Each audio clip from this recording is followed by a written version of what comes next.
Hello everyone, I am Yohana Jelita. I am Kresensius Hemol. I am Petrus Wago. Today we will present our material about language variation. Language variation in sociolinguistics refers to the systematic difference in the way a language is used by different groups of speakers and in different social contexts. This difference can be found in all aspects of language, including pronunciation, vocabulary, grammar, and discourse. It is a natural part of language. It is not a sign of incorrectness or inferiority. In fact, language variation can be a valuable source of information about a speaker's social background and identity. The next types of language variation. We see language variation in terms of speakers. The first one is idiolect. According to the concept of idiolect, each person has their own variation of language or idiolect. This idiolect variation is related to the color of sound, word choice, language style, sentence structure, and so on. The second one is dialect. Dialect namely a variation of language form from a group of speakers who are relatively numerous, who reside in a certain place, region, or area, because this dialect is based on the region or area where the speaker lives. This dialect is commonly called regional dialect or geography dialect.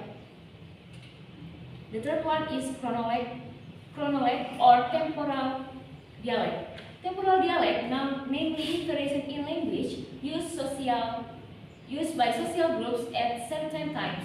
For example, variation of Indonesian in the 30s, variation used in the 50s, and variation used by today.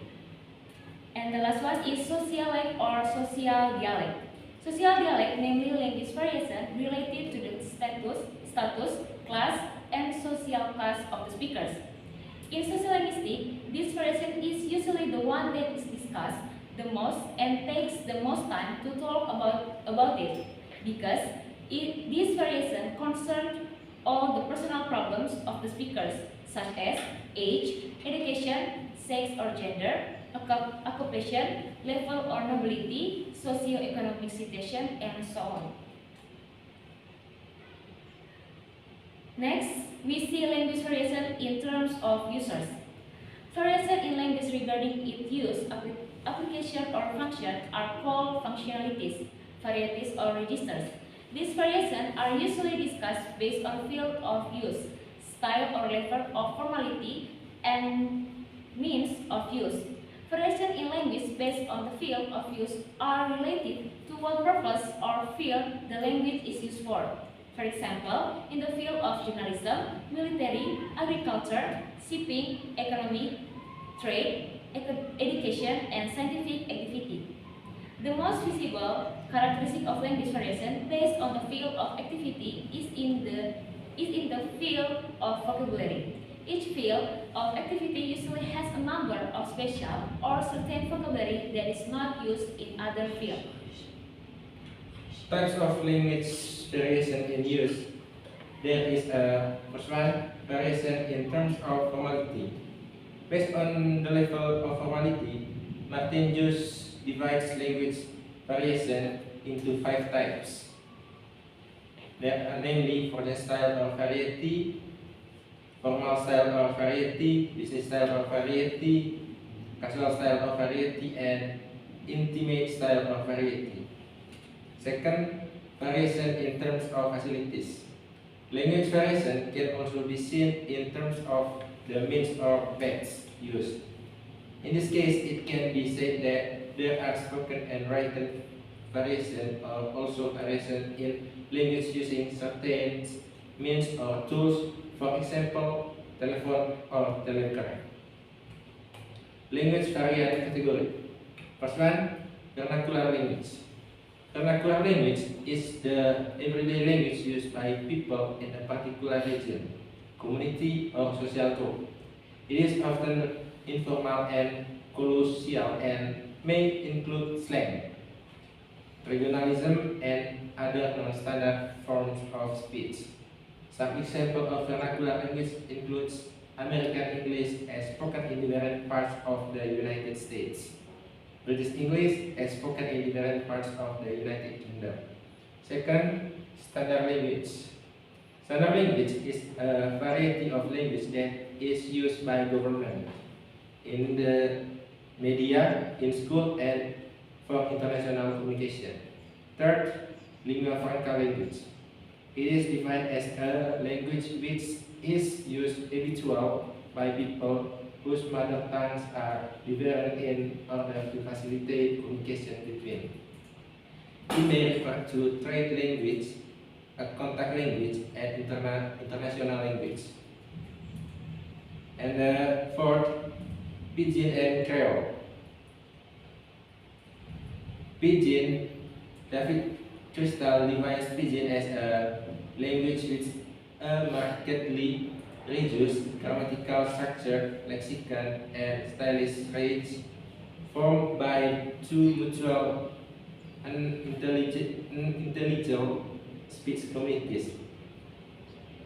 Creole is when two Pidgin language speakers marry and their children start learning Pidgin as their first language, and it becomes the mother tongue of a community in is called a Creole.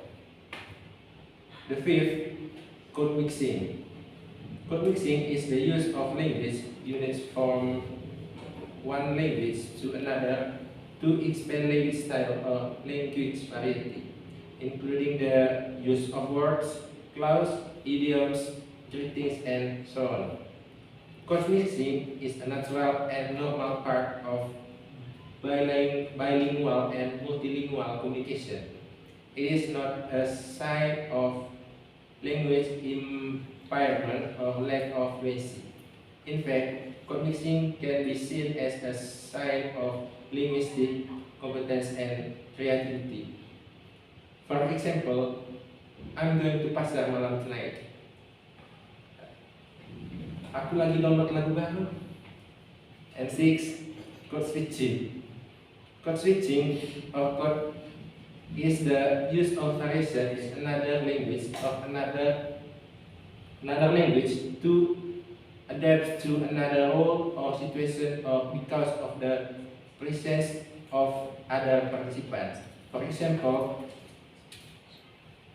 Pero, why do I have to go La Casa? Or, but why do I have to go home? Seven. Okay, the next point is seven is diglossia.